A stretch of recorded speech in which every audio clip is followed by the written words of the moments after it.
Hi, I have no idea what I'm talking about, so this is just for informational purposes. I am definitely not an expert at anything, so you're a fool to listen to me. Now, you got termites.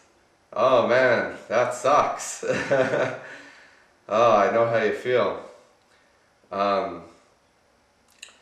So you either did or did not have the bug guy come out for $100 and tell you it would cost another $1,100 before your termites would be taken care of.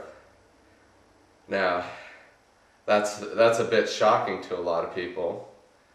Now,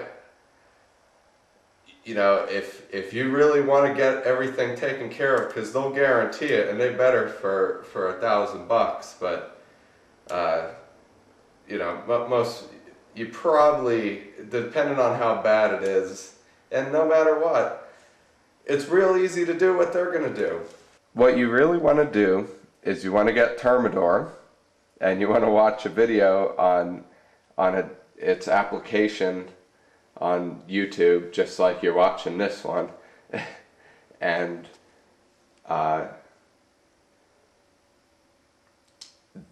that is the best way to keep termites out of your house or out of a structure.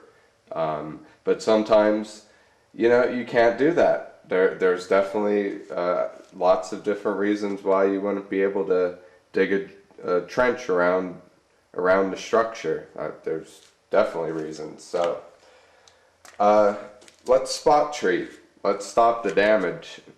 Now, hopefully to do this, you need to know approximately where they are, where them little critters are eating your house at.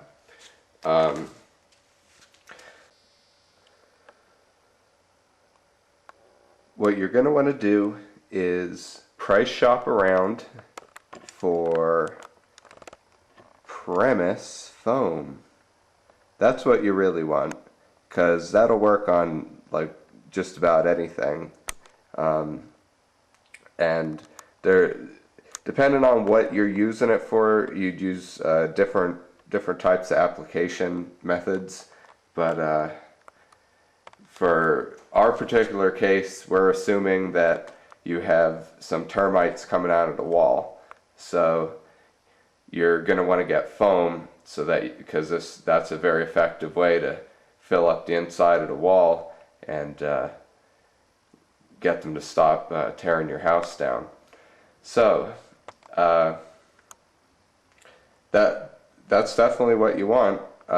This other stuff, I plan on using it to spray behind the cabinets and stuff, places where you don't particularly need foam. This stuff says it's safe to use in the kitchen. So hopefully that they're not lying to me. Don't be stupid. Don't spray it on surfaces where anybody can touch it. It has to be behind stuff, stuff that's not exposed. I would definitely take that precaution, because these are poisons. So that's why you need this other stuff. See, you'll get this stuff in the mail, and then this other stuff will help you out here. You're definitely going to want them rubber gloves there, because you don't want to get poison on your skin. Your skin's very good at absorbing stuff, so I would not want to get any of these chemicals on your skin. Some goggles would help you out. They're not pictured here. You could substitute, say, like a nail or a screwdriver or something like that for a drill with an 1/8 inch bit in it, but that would be I don't know, that's not professional at all. And watching videos, if I paid $1,000 and somebody used a screwdriver to put a hole in my wall, I'd be offended. At least spring. I mean, the company even tells you to use an 1/8 inch bit because they don't think you're gonna be so cheap as to not use a drill. But in a civilian's case, I totally understand if you need to use a screwdriver to punch a hole in the wall. It's only needs to be an 1/8 inch. It's very thin. I mean, you'll see when you get in the mail how big the needle needs to be. Not very big. Yeah, this is a stud finder, and this is really going to help you out because you're going to want to go in between the studs, and you know, if you don't know where the studs are, you're kind of just guessing, and you can guess. I mean, if it's a small section, but that would really help you out, especially if you want it to, you know, make sure that you did it as well as you could. Yeah, and you know, the cigarettes and alcohol, you could just use them throughout the entire process. And I know you need to be babied along, so I'll show you how to drill a hole, and we'll kill my termites. So in our particular case here, this is the only evidence that there's termite activity at all.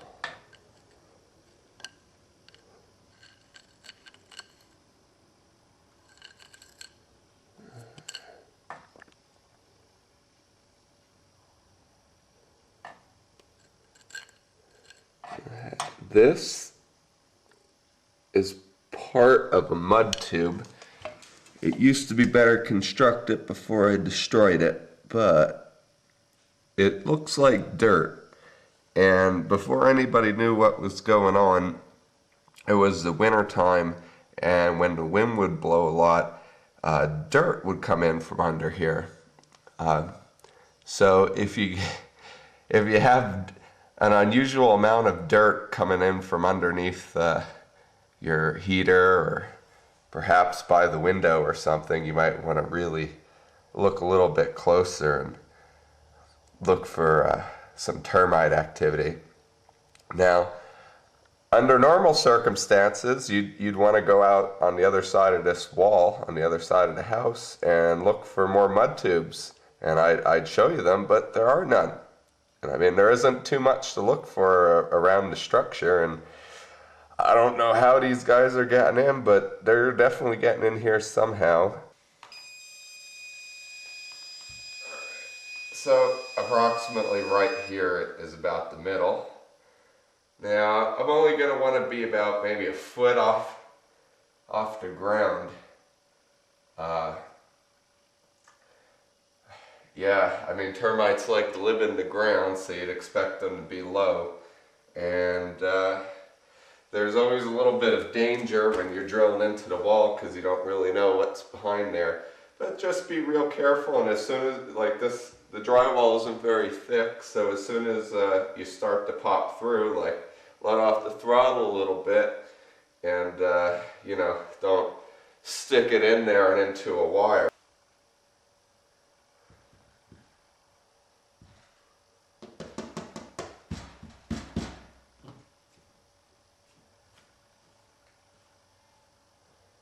Wow. Okay, well there you go. There's something that I didn't discover before. You can actually feel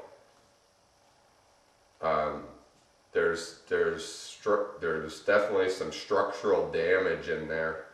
So, yeah, see, it's all right in here.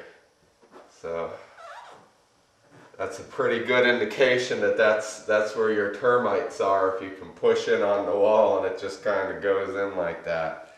And it feels real soft. All right.